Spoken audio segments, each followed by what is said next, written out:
അമേരിക്കയും തമ്മിലുള്ള ബന്ധം എന്താണ് എന്നും ഏത് നിലയ്ക്കുള്ളതാണ് എന്നും അമേരിക്കൻ പ്രസിഡന്റിനെ ഓർമ്മിപ്പിക്കുന്ന തരത്തിലുള്ള ഡിപ്ലോമാറ്റിക് ലാംഗ്വേജിൽ പറഞ്ഞാൽ വളരെ കാലിബ്രേറ്റഡ് ആയിട്ടുള്ള എന്നാൽ വളരെ സിവിൽ ആയിട്ടുള്ള ഒരു പ്രതികരണമാണ് നമ്മുടെ ഇത് വന്നിരിക്കുന്നത്. അതല്ലാതെ ഡാഷ്മോനെ രേവന്ത എന്നതുപോലെ പ്രതികരിക്കാനായിട്ട് നമ്മുടെ രാജ്യത്തിന് കഴിയില്ല. അത് ശരിയാണല്ലോ.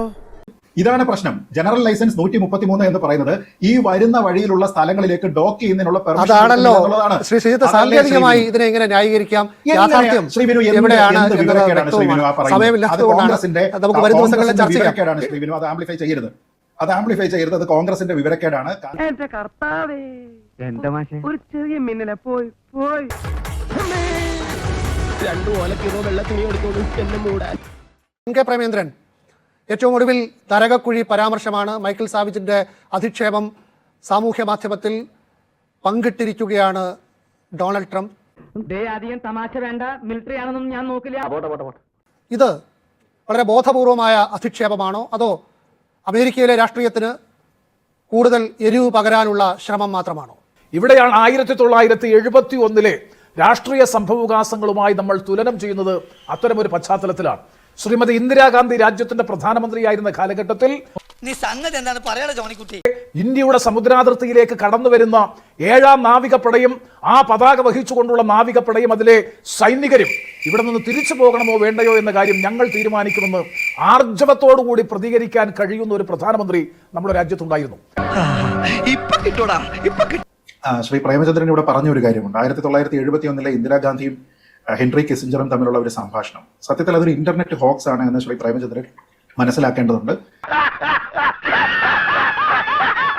രേഖപ്പെടുത്തപ്പെട്ടിരിക്കുന്ന ഒരു ചരിത്രത്തിലും ഒരു ഹിസ്റ്റോറിയന്റെ ഒരു പുസ്തകത്തിലും അങ്ങനത്തെ ഒരു Hollywood style one liner Indira Gandhi പറഞ്ഞതായിട്ട് രേഖപ്പെടുത്തിയിട്ടില്ല. അതായത് നിങ്ങൾ 7th ഫ്ലൈറ്റ് വേണമെങ്കിൽ ഇവിടേക്ക് കൊണ്ടുവന്നോളൂ, പക്ഷെ അത് തിരിച്ചു പോകണോ വേണ്ടയോ എന്ന് ഞങ്ങൾ തീരുമാനിക്കും എന്ന മട്ടിലുള്ള ഒരു സ്റ്റേറ്റ്മെന്റും ഇന്ദിരാഗാന്ധിയുടെ ഒരു സംഭാഷണത്തിലും ഉണ്ടായിട്ടില്ല. അതിന് യാതൊരു വിധത്തിലുള്ള റെക്കോർഡ്സും ഇല്ല. ഇത് വടി കൊടുത്ത് അടി വാങ്ങുന്ന പരിപാടിയാണല്ലോ ബാബു.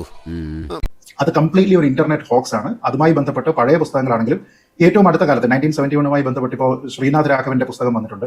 ആ പുസ്തകത്തിലടക്കം അതിൽ ഒരിടത്തും അങ്ങനെയുള്ള ഒരു സ്റ്റേറ്റ്മെന്റ് ഉണ്ടായിട്ടില്ല. അതുകൊണ്ട് വളരെ ഇൻഫോംഡ് ആയിട്ടുള്ള പ്രേമചന്ദ്രനെ പോലെയുള്ള ഒരാൾ അത് പറയുന്നത് കേൾക്കുമ്പോൾ അത് ശരിയല്ല എന്ന് പറയണം എന്ന് തോന്നി. തന്നെയുമല്ല, നമ്മളിവിടെ മനസ്സിലാക്കേണ്ടുന്ന ചരിത്രപരമായിട്ടുള്ള ഒരു വസ്തുതയുണ്ട്. ഇന്ദിരാഗാന്ധി ഇങ്ങനെയൊക്കെ പറഞ്ഞുവെങ്കിലും ടാസ്ക് ഫോഴ്സ് 74 എന്ന പേരിലുള്ള 7th ഫ്ലീറ്റിന്റെ ഭാഗമായിട്ടുള്ള USS എന്റർപ്രൈസ് എന്നുള്ള കപ്പൽ ബേ ഓഫ് ബംഗാളിൽ ഡിസംബർ മാസം 1971 ഇതേ റിച്ചാർഡ് നിക്സണും ഇതേ ഹെൻറി കിസിഞ്ചറും കൂടി എത്തിച്ചിരുന്നു, ഡിപ്ലോയ് ചെയ്തിരുന്നു എന്നുള്ളത് ചരിത്രപരമായിട്ടുള്ള ഒരു വസ്തുതയാണ്. ആ മാസം ഇന്ദിരാഗാന്ധി കിസിഞ്ചർക്ക് അയച്ചിരിക്കുന്ന അമേരിക്കയ്ക്ക് അയച്ചിരിക്കുന്ന കമ്മ്യൂണിക്കേഷനിൽ ഈ ഭാഷയോ ഈ ഹോളിവുഡ് വൺലൈനറിന് പറ്റുന്ന രീതിയിലത്തേക്കുള്ള പ്രതികരണമോ ഇല്ല. അതെന്ന് പറഞ്ഞിട്ട് അമേരിക്കയോട് നമ്മൾ അവരുടെ സഹായം അഭ്യർത്ഥിക്കുകയാണ് ചെയ്തത്. ഈ ടൈപ്പിലുള്ള ഹോളിവുഡ് വൺലൈനേഴ്സ് ഉണ്ടായിട്ടില്ല. അത് ചരിത്രപരമായി തെറ്റാണ്. അതൊരു ഇന്റർനെറ്റ് ഹോക്സ് ആണ്. ട്രംപിന്റെ ഈ മൈക്കൽ സാവേജിന്റെ പ്രസ്താവനയെ, എൻഡോഴ്സ്മെന്റിനെ, അതിനെ തള്ളി പറയുന്നതിനോടൊപ്പം ഇന്ത്യയും അമേരിക്കയും തമ്മിലുള്ള ബന്ധം എന്താണ് എന്നും ഏത് നിലയ്ക്കുള്ളതാണ് എന്നും അമേരിക്കൻ പ്രസിഡന്റിനെ ഓർമ്മിപ്പിക്കുന്ന തരത്തിലുള്ള ഡിപ്ലോമാറ്റിക് ലാംഗ്വേജിൽ പറഞ്ഞാൽ വളരെ കാലിബ്രേറ്റഡ് ആയിട്ടുള്ള എന്നാൽ വളരെ സിവിൽ ആയിട്ടുള്ള ഒരു പ്രതികരണമാണ് നമ്മുടെ ഇത് വന്നിരിക്കുന്നത്. അതല്ലാതെ ഡാഷ്മോനെ രേവന്ത എന്നതുപോലെ പ്രതികരിക്കാനായിട്ട് നമ്മുടെ രാജ്യത്തിന് കഴിയില്ല.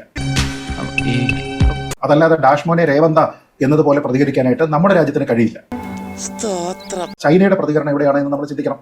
ഇന്ത്യയും ചൈനയും പോലെയുള്ള നരകക്കുഴികൾ അല്ലെങ്കിൽ അതേപോലെയുള്ള മറ്റ് നരകക്കുഴികൾ എന്നുള്ള ഒരു പ്രസ്താവന വരുന്ന സമയത്ത് ചൈനയുടെ റെസ്പോൺസ് എവിടെ വന്നിരിക്കുന്നത്? എവിടെ ആരാ റിപ്പോർട്ട് ചെയ്തിരിക്കുന്നത്? എന്തെങ്കിലും രീതിയിലത്തേക്കുള്ള റെസ്പോൺസ് വന്നിട്ടുണ്ടോ? ഇല്ല.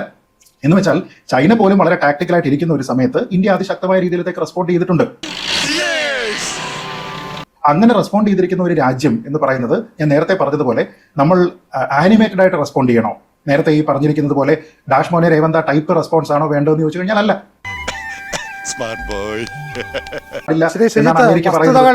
ശരിക്കും അങ്ങനെയാണോ പറയുന്നത്? എന്തുകൊണ്ടാണ് ഇന്ത്യ റഷ്യയിൽ നിന്ന് വാങ്ങുന്ന ഓയിൽ അതിന്റെ അളവ് വളരെ പെട്ടെന്ന് കുറഞ്ഞത്? അത് കണക്കുകളാണല്ലോ.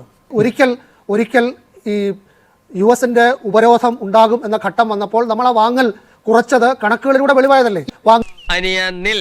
അത് വളരെ പെട്ടെന്ന് നിർത്തി, അളവ് വളരെ കുറഞ്ഞു. 1.5 മുതൽ ഏതാണ്ട് 2.5 വരെയുള്ള മില്യൺ ബാരൽസ് പെർ ഡേ നമ്മൾ കഴിഞ്ഞ 5-6 മാസമായിട്ട് ഒരു മാറ്റവും ഇല്ലാതെ അവിടെ നിന്ന് വാങ്ങുന്നുണ്ട്. അതിന്റെ കണക്ക് പുറത്തു വന്നല്ലോ. താനാരാണെന്ന് തനിക്കറിയാമേലെങ്കിൽ താൻ എന്നോട് ചോദിക്ക്, താൻ ആരാണെന്ന് തനിക്ക് ഞാൻ പറഞ്ഞു തരാം. താൻ ആരാണ്? ആ കണക്ക് പുറത്തു വന്നിരുന്നത് ഇന്ത്യയിലുള്ള എല്ലാ ദേശീയ മാധ്യമങ്ങളും പുറത്തു വിട്ടിരുന്നതാണല്ലോ. അല്ല, ദേശീയ ഒരുപാട് കണക്കുകൾ വന്നിട്ടുണ്ട്. അല്ലത് ഇത് മന്ത്രാലയം സ്വകാര്യ റിഫൈനറികൾ അടക്കം അതിന്റെ അളവ് കുറച്ചത്. അപ്പോൾ ശ്രീജിത്തിന്റെ വാദത്തിൽ അങ്ങനെ ഒന്നും ഉണ്ടായിരുന്നേ ഇല്ല. അല്ല, അങ്ങനെയല്ല ഞാൻ നേരത്തെ പറഞ്ഞത്. വാങ്ങിയിരുന്ന അതേ അളവിൽ റഷ്യയിൽ നിന്ന് ഓയിൽ വാങ്ങിക്കൊണ്ടേയിരുന്നു എന്നാണോ? 1.6 മുതൽ 2.6 മില്യൺ ബാരൽസ് പെർ ഡേ എല്ലാ മാസവും നടന്നിട്ടുണ്ട്. ഇല്ലെങ്കിൽ കണക്ക് വെച്ച് പ്രൂവ് ചെയ്യും, തെറ്റാണെന്ന് പറയും. കണക്ക് വെച്ച് പ്രൂവ് ചെയ്യും. ഈ ചാക്കുട്ടിയോട് തട്ടിപ്പ് പരിപാടിയൊന്നും വേണ്ട. ചാക്കുട്ടി അറിഞ്ഞാൽ തൊട്ടിയാണ് തൊട്ടി. കഴിഞ്ഞ മാസത്തെ 2.6 എന്തോ ആണ്. അതിന് മുമ്പ് എനിക്ക് തോന്നുന്നത് 2.2 ആണ്. അതിന് മുമ്പ് 1.6 മറ്റോ ആണ്, 1.02 അങ്ങനെ എന്തോ ആണ്. കണക്കുകൾ അങ്ങനെയാണ്. എന്ന് വെച്ചാൽ അതിൽ വ്യത്യാസം ഉണ്ടായിട്ടില്ലല്ലോ. റഷ്യയിൽ നിന്ന് ഇന്ത്യ കൂടുതൽ അളവിൽ എണ്ണ വാങ്ങി തുടങ്ങിയപ്പോൾ മുതൽ ഇന്ന് വരെ അത് ഒരു തടസ്സവും ഇല്ലാതെ തുടരുന്നുണ്ട്. റഷ്യയുടെ പ്രതികരണം നോക്കൂ. ഞങ്ങൾ ഇന്നേ വരെ ഇന്ത്യ ഞങ്ങളോട് ഇത് കുറയ്ക്കുന്നതിന് വേണ്ടിയിട്ട് ഇന്നേ വരെ ഇന്ത്യ റിക്വസ്റ്റ് ചെയ്തിട്ടില്ല എന്ന് റഷ്യയുടെ മന്ത്രിയല്ലേ പറഞ്ഞു, ഫോറിൻ മിനിസ്റ്റർ അല്ലേ പറഞ്ഞു. റഷ്യയുടെ ഫോറിൻ മിനിസ്റ്ററിന്റെ ഔദ്യോഗിക സ്റ്റേറ്റ്മെന്റ് ഉണ്ട്. അതായത് അമേരിക്ക ഇടപെട്ടതിന് ശേഷം ഇങ്ങനെ പറഞ്ഞു എന്ന് പറയുമ്പോൾ ഇന്ത്യയിൽ നിന്ന് അങ്ങനെ ന്യൂഡൽഹിയിൽ നിന്ന് അങ്ങനെ ഒരു കമ്മ്യൂണിക്കേഷനും ഞങ്ങൾക്ക് മോസ്കോയ്ക്ക് ലഭിച്ചിട്ടില്ല എന്ന് പറഞ്ഞതിനെ ഡിസ്മിസ് ചെയ്തിരിക്കുന്നത് റഷ്യയുടെ വിദേശകാര്യ മന്ത്രിയാണ്. അങ്ങനെ വരാൻ വഴിയില്ലല്ലോ. ആര് പറഞ്ഞു വഴിയില്ലെന്ന്? എന്ന് വെച്ചാൽ ഞാൻ പറഞ്ഞത് മാധ്യമങ്ങളെ ഒക്കെ നമ്മൾ വിട്ടേക്കൂ. റഷ്യയുടെ ഫോറിൻ മിനിസ്റ്റർ പറഞ്ഞ അങ്ങനെ ഒരു കമ്മ്യൂണിക്കേഷൻ ഉണ്ടായിട്ടില്ല എന്നാണ്. അപ്പോൾ പിന്നെ അത് എവിടെ നിന്നാണ് വരിക?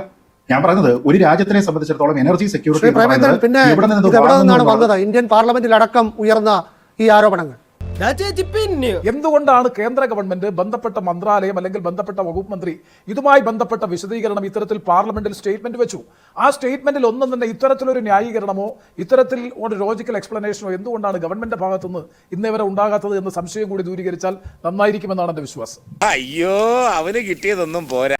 ലാവ്റോവ്, താങ്കൾക്കറിയാമല്ലോ, അദ്ദേഹമാണ് റഷ്യയുടെ ഫോറിൻ മിനിസ്റ്റർ. ഫെബ്രുവരി 11, 2026 അദ്ദേഹത്തിന്റെ സ്റ്റേറ്റ്മെന്റ് റഷ്യയിലെ ഡ്യൂമയിലാണ്, അറിയാമല്ലോ, അവരുടെ പാർലമെന്റ് ആണ് പറഞ്ഞിരിക്കുന്നത്.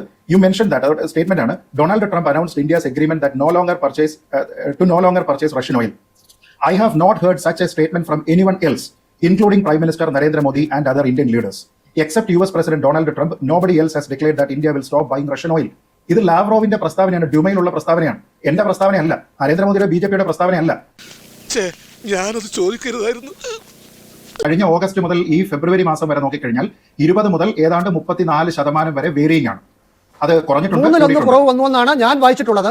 അല്ല, പറയുന്ന കണക്കുകൾ രേഖയിലില്ല, ആധികാരിക രേഖയിൽ നമുക്ക് തീർച്ചയായും കഴിഞ്ഞ ജൂണിൽ പോലും 40%. കഴിഞ്ഞ ജൂണിൽ പോലും 40%. അതായത് 3-1 ഇറക്കുമതി കുറഞ്ഞുവെന്നാണ് ഞാനീ പറഞ്ഞ വളരെ ക്രെഡിബിളായ മാധ്യമങ്ങൾ, സാമ്പത്തിക കാര്യങ്ങൾ റിപ്പോർട്ട് ചെയ്യുന്ന മാധ്യമങ്ങൾ പറഞ്ഞിട്ടുള്ളത്. അതല്ല, ഒരു വ്യത്യാസവും ഇല്ലാതെ നിർബാധം തുടർന്നുവെന്നാണ് ശ്രീജിത്തിന്റെ വാദമെങ്കിൽ അത് ഫാക്ടിന്റെ അടിസ്ഥാനത്തിൽ പരിശോധിക്കാം. അങ്ങാടി തോറ്റ അമ്മയോട് എന്നൊരു പഴഞ്ചൊല്ലുണ്ട്. എന്തിനാ അമ്മാവാ ഈ ചിറ്റപ്പന്റെ മേൽ ചാടിക്കേറണേ? അല്ല, എല്ലാ കാലവും നമ്മൾ ഒരേ എമൗണ്ട് ആണ് എല്ലാ മാസവും വാങ്ങുക എന്നുള്ളതല്ല നമ്മുടെ ഡീല്. നമ്മൾ മറ്റുള്ള 40 രാജ്യങ്ങളിൽ നിന്നാണ് നമ്മൾ വാങ്ങുന്നത്, 41 രാജ്യങ്ങളിൽ നിന്ന്. എന്തുകൊണ്ടാണ് റഷ്യയിൽ നിന്ന് വാങ്ങാൻ തീരുമാനിച്ചത്?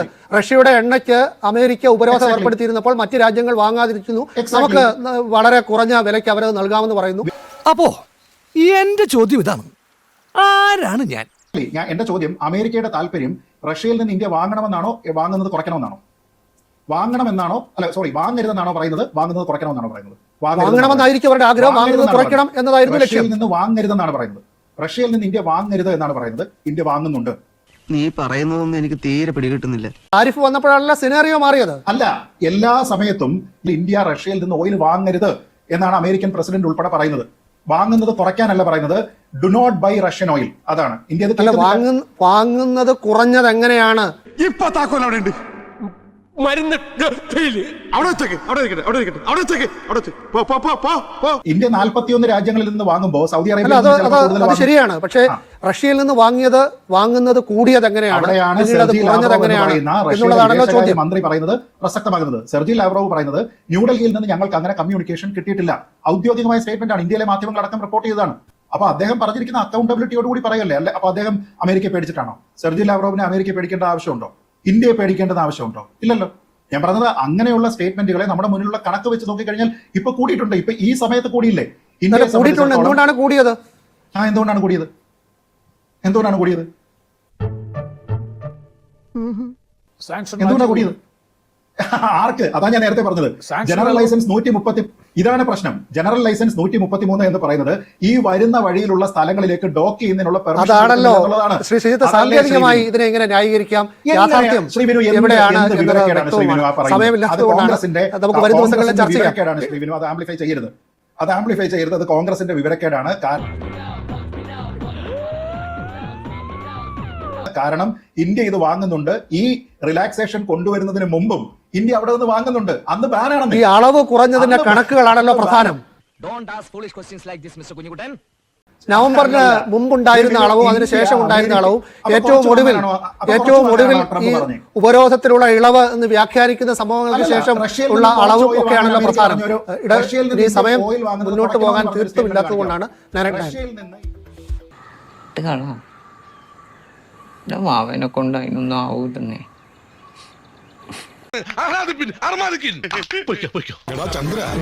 ഒന്ന് സബ്സ്ക്രൈബ് ചെയ്തിട്ട് പോടാ.